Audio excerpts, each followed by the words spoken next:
Hello, and welcome to the channel debut of the Mesh Point. My name is Peyton, and today we will begin this new channel. On this channel, I hope to do realistic rebuilds that really focus on the story of building the team in games like Madden, Retro Bowl, and Axis Football. Speaking of Axis Football, that's what we're going to be looking at today in this video. I've been playing Axis Football for a few years now, and I've always been really impressed with some of the things that they're able to pull off for a really small gaming studio. But for me, looking at the franchise mode, it's never quite been there. I've wanted to do a rebuild in franchise mode for a long time. But like I said, it's never really quite been there where I think it would really be a really engaging experience for some sort of series. Now, with the announcement of Axis Football 27 and some of the updates we've been getting, I feel like that Axis Football is really kind of getting there.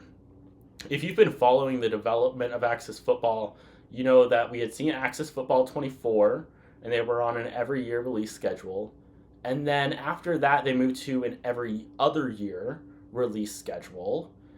And so they skipped Axis Football 25 and released Axis Football 26 this past year. Now they've announced that they're going back to an every year release for the game. So we are getting an Axis Football 27.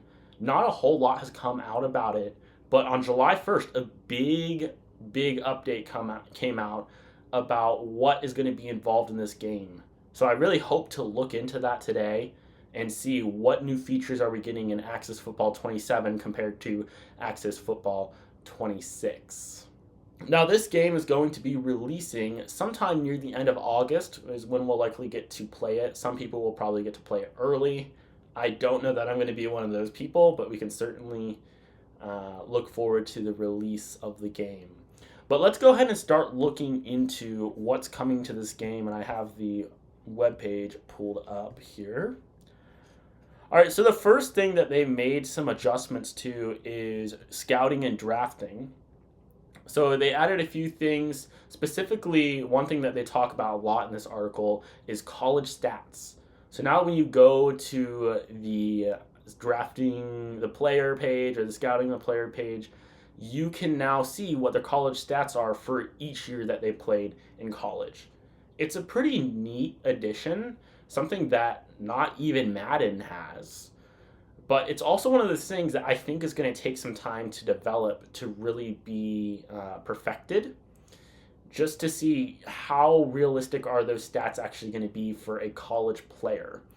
And I was looking at some of the screenshots that they have shared here. You can see they don't really look that bad, but I'm just wondering how accurate, or rather how realistic are these stats going to look. Next thing that they're adding into the scouting and drafting area is a watch list. So in Axis Football 26, players that you were scouting were tracked, but there was no way to track players that you were not scouting. And that was really something that I kind of wanted, and I think a lot of players did. And they did add a way to track players that you're not scouting, and you can put them now in a watch list, which they have here. Do they have here? Yeah, here's a screenshot of it. So you can just add them to that and track them better, the players that you're not scouting. I think that's a pretty good improvement, something that will help a lot more with organization and with getting ready for the draft. Next, they've added mock drafts as well. These are available during the season, off-season, and live during the draft, which is kind of neat. And it will continue to update through the season and the draft live, so there will be updates to the mock drafts, new mock drafts to better reflect what will likely happen. They have said that these mock drafts are not going to be 100% accurate, as would be expected, but should at least give you an idea. And it will be also one of those things that with these mock drafts, we're just going to have to see how it goes once we get the game and see, is it really helpful? Because it should give us an idea where players will go. It shouldn't tell us everything. But the question is, will it accomplish that purpose? So that's another thing we'll just have to see once we get the game. They also updated pick position and draft logic. So now when you're trading with a team for a draft pick, you can see what pick number you're trading for.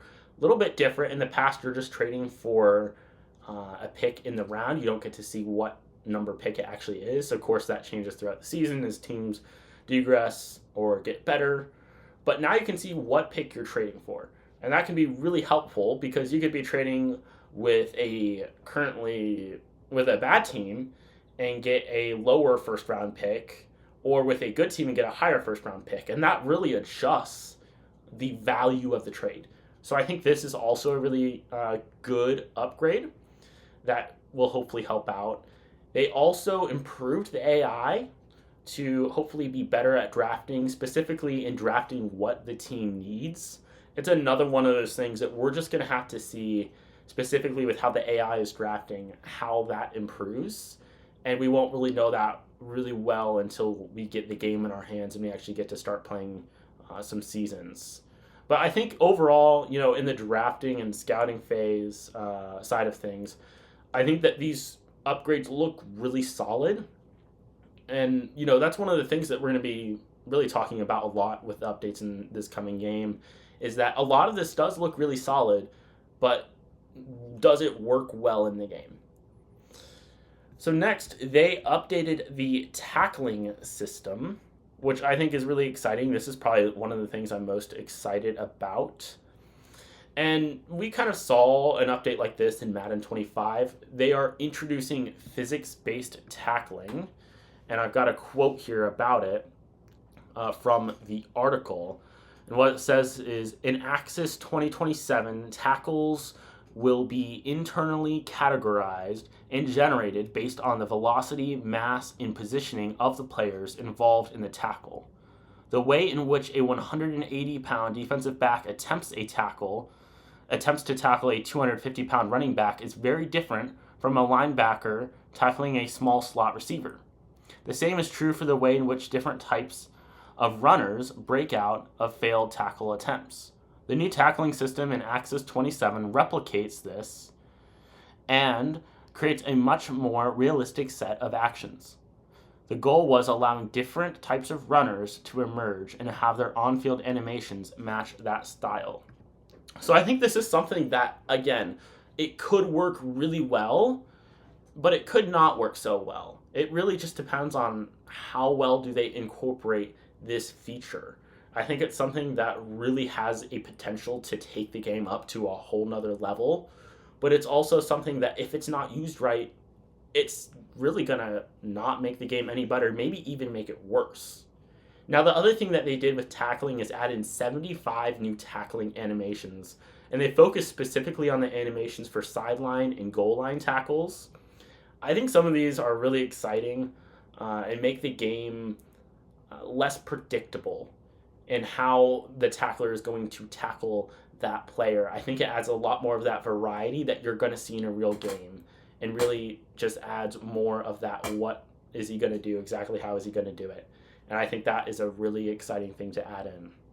They've also added in gameplay sliders, which is new to Axis football. In the past, we kind of just play with what the game developers give us. Now you can adjust things like ball security, run blocking, pass blocking, throw accuracy, catch while open, catch and coverage, kick accuracy, tackling, run reaction time, pass coverage, and interception. And of course, they have the default settings put in there, but now you can adjust that. And I think that's really big for adjusting the game how you want it to play. And I think that really has a lot of value to be able to customize the game for the exact experience that you want to play. We'll see. Again, it's going to be a thing that we'll have to see how it develops and really learn the gameplay sliders. It's something that you have to work with in Madden every year, is how do you adjust these gameplay sliders to really get a more realistic gameplay experience. And I think Madden, has been getting better with the default sliders, but they need to continue to get better. This is going to just be the same way with Axis football. You'll just need to continue to learn what sliders do I like, what gives me the best experience. But I think it's really exciting that we have control over that as players now. All right, so the next thing is that they've added a news page. This is, of course, in Madden, and they've really, I think, drawn a lot of inspiration from Madden for Access Football 27. We've always seen that with the Access Football releases, trying to get more of that Madden feeling experience. But they've added in this news page, and it's going to have 4 articles every week. It's going to discuss things like game outcomes, big performances by players, key upcoming games and trades, and free agency moves. I think that this really does add to the immersiveness of the game and really seeing what's going on, what are reporters talking about. I have a couple of examples here, and here's some screenshots from the game that I didn't take. I don't have access to this game yet, but that the game devs took. And I think that overall this looks very promising. It's one of those things that really doesn't add a lot to how the game plays, but I think is a kind of a neat thing to add in, and really just takes the game another level having that news page in there. Next, they reworked the audio, specifically quarterback audio and on-field sounds and chatter. They updated and actually completely redid the announcer and crowd noises in Access Football 26. I thought that was a welcome change to do. And so I'm really excited to see what they do with these, the quarterback audio and the other on-field talking to just really give, again, that immersive experience like you are in the game. And I'm really excited about it and to see how they do. Again, it's one of those things. We'll see when we get the game, but I think what they're talking about is really promising. All right, next, this is really, for me, the biggest thing. And that is they've updated the graphics and lighting. And it seems that they took on some sort of new developer that he's really helping out with how this game is developing. And honestly, this part of the game is something that's been a real issue for Access Football for a long time. And that's just the graphics. That's always been a knock that I've had on Access Football, is that they've really developed quite well, but the graphics just take you out of the game so much and the experience that you're in. So I'm really excited about some of the things that they're talking about. They have completely redone the entire lighting, field, environment, and player uniform graphics code and put in a brand new system. And I think this is really exciting. There's some screenshots from the game here that look really good. The night game looks pretty nice. And just the color, I think, looks really good. A big upgrade. The shadows are nice. The snow, I'm really hoping for a good weather update. I think that would be good. But yeah, I think the lighting and the color are looking really stunning in these photos. And I think I'm really excited to see how this game looks. And hopefully it's made a lot of progress. I think that's going to be a thing that they're going to have to continue to work on, is the graphics. But I think from the photos I can see, it's come a long way, and I'm really excited to see how it looks in the actual game. Now, they've also updated the field editor to give you a few more options. This has come with some of the graphics updates. Field editor is something that definitely needed an upgrade in how you can customize your field. I think it's pretty exciting to see more customization in general coming to Access Football. We're seeing more customization for stadiums. We're seeing gameplay sliders coming to the game. Just more control of the game by the player and how that experience runs. I think that if we're going to continue to update these customization options, I'd really like to see a uniform customization update. Right now, it's just really bland. You can't really do a lot with it. So I'd love to see an upgrade to that. But I am excited about this stadium customization upgrade, and we'll see what it looks like. These are some photos again. It's looking pretty good, and I'm excited to see what we can do. Now, they also have here some smaller updates that they made. This one is actually not that small of an update for me. This is really big. This is something that I've wanted to see for a really long time. And they basically updated the play calling weight to kind of fix some of those deep passes that we were seeing. There were a lot of issues with the deep passes in Access Football 26 from the AI.